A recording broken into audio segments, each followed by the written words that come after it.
তুমি আমার চেয়েও ছোট, তুমি আমার চেয়েও লক্ষ্মী।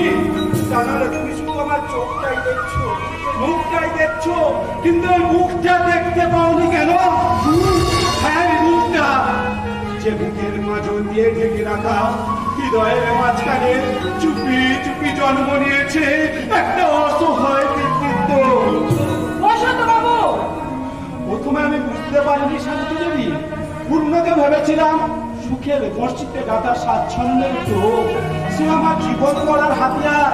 এই লতা যখন পূর্ণকে নিজের সন্তান ভেবে আদর করত, আমি তখন মনের দুঃখে মদ খেয়ে মাতাল হয়ে যেতাম। কেন জানো? আমি জানতাম, কিন্তু হতভাগিনী লতা জানতো না যে কাকের বাসা থেকে কোকিলের বাচ্চাটা একদিন উড়ে যাবে। লতার মাতৃত্বের